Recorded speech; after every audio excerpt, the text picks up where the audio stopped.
नमस्कार। आज हम हैं बहमतपुर ग्राम सभा जो इसौली विधानसभा क्षेत्र संसदीय क्षेत्र सुल्तानपुर में पड़ता है और हमारे साथ कुछ मतदाता हैं जिनसे हम जानना चाहते हैं कि इस बार जो मतदान करने आए हैं किस मुद्दे को लेकर के आए हुए हैं, क्या इनका विचार है, आइए जानते हैं। चाचा जी, आपका नाम क्या है? ओम प्रकाश तिवारी। आप मतदान करने आए, मतदान कर दिया कि नहीं कर दिया? कर दिया। तो किस मुद्दे को लेकर के आप मतदान, क्या सोच करके मतदान कर रहे हैं? मैं इस मुद्दे पर मतदान कर रहा हूँ कि मेरा देश जो है पूरे वर्ल्ड में एक नंबर पर रहे, अकेली सरकार बने, साझे की सरकार न बने। तो मतलब कहने का मतलब है कि राष्ट्र मतलब कि को समझ करके मतदान कर रहे हैं कि राष्ट्र विकास हो और देश का विकास हो, इस मुद्दे को लेकर के आप मतदान कर रहे हैं। बिल्कुल। तो आगे की क्या मतलब कि उम्मीद रखते हैं सरकार से? सरकार अपनी जगह एकदम सही चल रही है, अपनी अपनी सोच है। सरकार जिस देश का नरेंद्र मोदी जी को अमेरिका ने नहीं बुलाया था, आज उस अमेरिका मोदी के लिए लालायित है। क्या कारण है इसको हमारी जनता जाने। अच्छा, जैसे विपक्षी गठबंधन कह रहा है कि विकास नहीं हुआ है, रोजगार नहीं हुआ है, उस मुद्दे पर मतलब कि मौजूदा सरकार को घेरना चाहती है, तो उस पर आप क्या कहना चाहते हैं? जब कोरोना आया था तब वो सरकार कहाँ थी? तब तो अपने बच्चों के बीच में थी। तब तो मोदी सरकार चाहे केंद्र में रही चाहे राज्य में रही, हमारे साथ मिल करके कंधे से कंधे हमारा साथ दिया। तो आज उनका समय आया है तो हम भी कंधे से कंधे मिला के बाद साथ रहूंगा। अच्छा, जैसे राम मंदिर बन गया तो राम मंदिर बीजेपी को मिल रहा है। राम मंदिर का मुद्दा तो जो था हो गया, सारे लोग उसको न्यायालय ने दिया या जनता ने दिया। हम लोग सामूहिक होकर के जो भी निर्णय हो गया वो पीछे चला गया। लेकिन आज देश कहाँ जाएगा उसका हमको भविष्य निर्धारित करना है। चाइना मेरे मुंह पर चढ़ा हुआ है, पाकिस्तान मेरे मुंह पर चढ़ा हुआ है। अच्छा, जैसे चाइना की बात आप कर रहे हैं तो चाइना के लोग लिए गठबंधन की सरकार बार बार ये कहती है या जो गठबंधन के लोग हैं कि चाइना काफी अंदर तक इंडिया में घुस गया है, तो उस पर आप क्या कहेंगे? अब चाइना का बॉर्डर तो मैंने देखा नहीं हूँ, जो पेपर में आता है। नहीं, जैसे 1962 में लड़ाई हुई थी चाइना से, तो उस समय भी इंडिया में घुसा हुआ था, तो वो क्या जमीन खाली हो गई थी उस समय? अब इसको तो हम नहीं जानते हैं कि खाली हुई कि नहीं हुई, इसको तो सेना के लोग बता सकते हैं। तो इस समय क्या कहते हैं? जैसे आज मैं जानता हूँ कि चाइना, आज मैं जानता हूँ चाइना हमसे मुंह तो जवाब ले लिया और जान गया कि हिंदुस्तान कुछ है।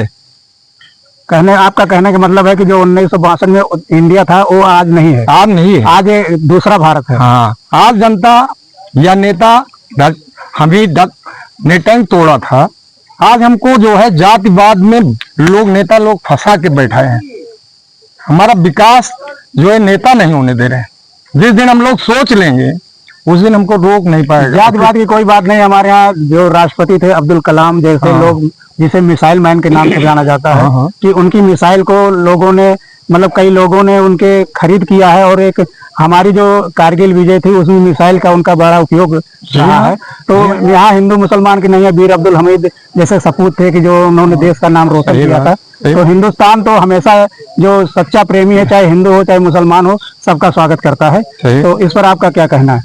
मैं तो यही कहना चाहता हूँ कि हम लोग भारतवासी हैं। राष्ट्र के हित में हमेशा जो राष्ट्र के हित में बात करे पार्टी, हम उसी के साथ हैं। चाहे मोदी करे चाहे जो करे, जो करेगा हम उसी के साथ। आपका नाम क्या है? अब्दुल हमीद। चाचा जी, आप मतदान करने आए हुए हैं। हाँ। और इस बहमतपुर ग्राम सभा में आए हुए हैं और काफी बुजुर्ग भी लग रहे हैं। हाँ। तो किन मुद्दों को लेकर के आप यहाँ मतदान कर रहे हैं? सरकार बदलना चाहते हैं या पुरानी सरकार को ही लाना चाहते हैं? सरकार ठीक है, कोई कमी नहीं। राशन दिया, पेंशन दिया, जो भी योजना दे रहे हैं। मतलब किसी तरह का हिंदू या मुसलमान भेदभाव नहीं कर रहे हैं। इनकी सरकार में किसी तरह का भेदभाव नहीं। जो हिंदू चले मुसलमान ना चले, मतलब कहने का मतलब है सभी को लाभ मिल रहा है। चाचा जी, आपका नाम क्या है? राम सुंदर मिश्रा। आप मतदान कर चुके? मतदान कर चुके भैया। अच्छा, मतदान क्या सोच करके कर रहे किए हैं? बस सोच, देश हित को सामने देख करके कि देश को हमारे जो बहुत आगे ले जा रहा है। कम से कम 10 से 12 कंट्री इस तरीके से हैं जिसमें जो मुस्लिम कंट्री है। आज मोदी जी की विदेश नीति से, मोदी जी के प्रयास से सबका साथ सबका विकास सबका विश्वास को लेकर के जो चल रहे हैं, सारी योजनाओं का लाभ सबको दे रहे हैं, चाहे छोटा हो बड़ा हो, जो जिस के तहत है उसी के तहत भैया मैं चाहता हूँ जो इसी तटस्थ सरकार रहे, वो देश के हित में जो काम करे, किसान गरीब छोटा बड़ा अमीर गरीब सबको सद्भाव और एक सेकुलर तरीके से सबको लेकर के चल रही है, किसी के साथ कोई भेदभाव नहीं है। अच्छा ये बताइए, सुल्तानपुर में तो राजनीतिक उठापटक बहुत दिखाई पड़ रही है। चुनाव के दौरान ही अभी 2 दिन पहले चंद्रभद्र सिंह जो मतलब कि बहुजन समाज पार्टी में थे या समाज आकर के समाजवादी पार्टी ज्वाइन किया, उससे मेनका गांधी के चुनाव पर असर पड़ेगा? भैया 2 दिन में कोई असर पड़ने वाला नहीं है कहीं। आप जान लीजिए मतदाता सब अपना मन बना चुका है कि हमको कहाँ जाना है, किसके साथ जाना है, कोई असर नहीं पड़ना है किसी का, चाहे वो संतोष पांडे हो, चाहे वो जिनका कह रहे हैं ठाकुर साहब हो। 1 दिन में 2 दिन में कहीं किसी का असर नहीं है। अभी हमारी माता जी का वोट डलवा के आ रहे हैं, अपनी माता जी का बुजुर्ग देख नहीं रही थी तो मैं उनका वोट ले गया, उन्हीं बटन वही दबाई, लेकिन कहीं भैया मोदी का वोट देख आया मैं अपने आप, तो कहीं भैया मोदी का पड़ गया वोट, हम कहेंगे माता जी बेटा तू जाना। एक बात अभी अब कह रहा हूँ, मतलब जैसे अभी तक कुछ सुनने में आ रहा था ब्राह्मण मतदाता जो है भाजपा से नाराज है। नहीं, ये सब गलत बात है, कोई न ब्राह्मण नाराज है न कोई। जब सबका साथ सबका विकास सबका विश्वास सबका प्रयास लेकर के सरकार चल रही है तो कोई बातें नहीं है, तो इसका तो कोई मतलब ही नहीं है। देखिए लोग अभी आरोप लगा रहे विपक्षी पार्टियां कि मोदी जी वहाँ 370 समाप्त किए और चुनाव पार्टी को नहीं लड़े। वहां तो सारी पार्टियां जितनी हैं, चाहे पीडीएफ हो जेकेएलएम, सब आपस में मिल करके वही लोग चुनाव लड़ रहे। मोदी वहां चुनाव लड़ने नहीं गए, फारूक अब्दुल्ला लड़ते थे वो लड़ रहे, पीडीपी लड़ रही है, तो कहाँ इस तरीके की बात है।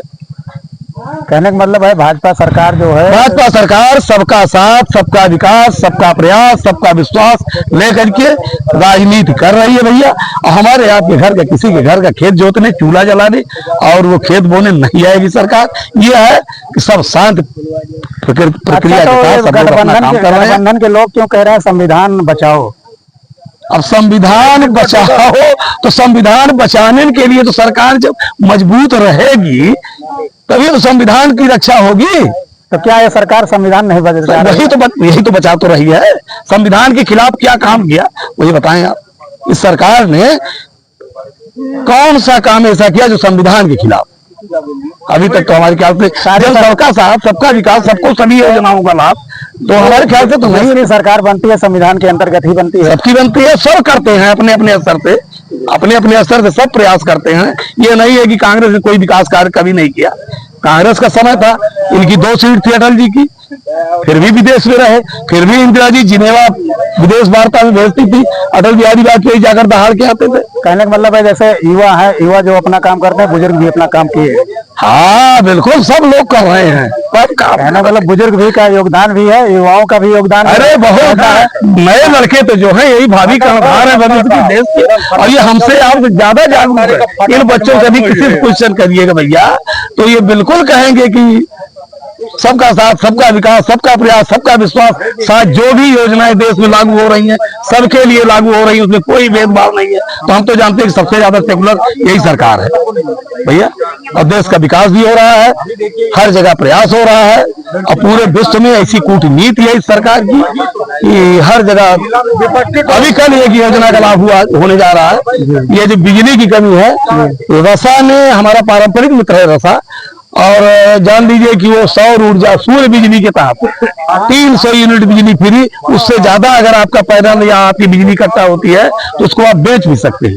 अभी कल की ये योजना रसा से समझौता हुआ है, आप जान भारत का समझौता हुआ, भारत का, मोदी का नहीं सरकार का। अच्छा मोदी से क्या आपका कहने का मतलब है 400 पार हो जाएंगे? अब 400 पार हो जाएंगे कि नहीं होंगे वो हम नहीं जानते, लेकिन 2/3 पूर्ण बहुमत की और बहुत मजबूत सरकार बनने जा रही है, और उसमें कोई भी जरा सा लेस मात्र का भेदभाव नहीं है। और मतदाताओं को भी चाहिए कि गुमराह न। आपका नाम क्या है? भैया हमारा नाम जगराम प्रजापति, ग्राम बामतपुर, जिला सुल्तानपुर, अलीगंज बाजार। आप मतदान कर चुके हैं कि नहीं? नहीं, मतदान नहीं किया, मतदान हम करने वाले आए हैं, करेंगे। क्या सोच करके मतदान कर रहे हैं? बस जो 10 साल से देख रहे हैं मोदी जी का कार्यकाल, मोदी जी की सरकार काम कर रही है, उसी काम पे हम वोट देंगे उनको। और काम अच्छा कर रही है, चाहे अमीर हो या गरीब हो या मुसलमान हो हिंदू हो, कोई जात पात की बात नहीं है। सबको छोटा मोटा योजना सबको सरकार दे रही है, सबको लाभ मिल रहा है।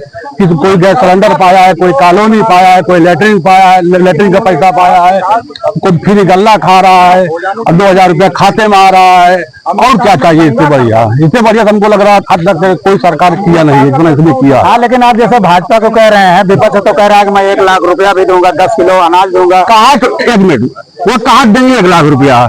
अच्छा 1 मिनट, आप आज जैसे मान लीजिए अभी कोई दुकान खोल दिया जाए, उसमें 4 लोग हो जाए, है तो वो दुकान चलेगी कि खत्म हो जाएगी? आप हमको ये बताइए बच्चा साहब।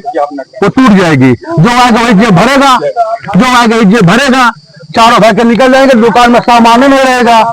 जो घर का आदमी एक शिफ्ट चलाएगा, चाहे हम हो अपने घर के शिफ्ट, हम घर बढ़िया चलाएंगे, चाहे प्रधानमंत्री हो चाहे योगी जी हो, जो अकेले रहेगा जिम्मेदारी से, वो सरकार बढ़िया चलाने का काम करेगा, काम किया है, करेगा काम।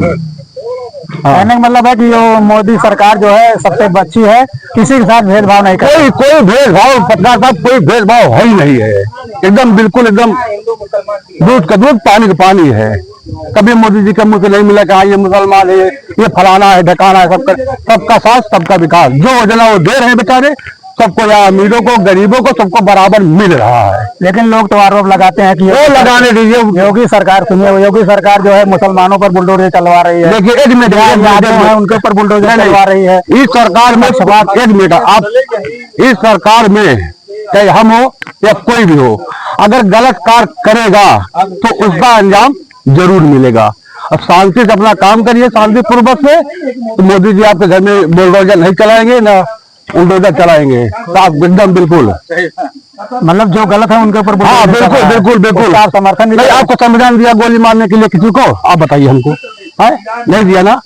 तो संविधान के खिलाफ जाओगे तो वहां तो बैठे हैं ना, घर के कसेंगे ना वहां से ना, तो यहाँ गाय चिल्लाना चालू कर देंगे। तो नहीं, जैसे योगी सरकार को लोग कहते हैं कि उन्होंने कोर्ट को भी मात दे दिया, लोगों का काउंटर कर दिया। कोर्ट तो हम आपसे बता दिए ना, देखिए ऐसा है कि कोर्ट क्या कर रही है, कोर्ट का तो निर्णय सही है भाई, फांसी देना क्या करना है।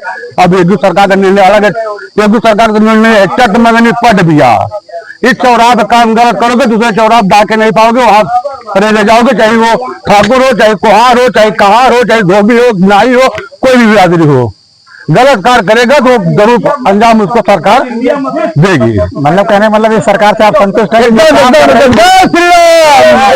कुल्ला भैया।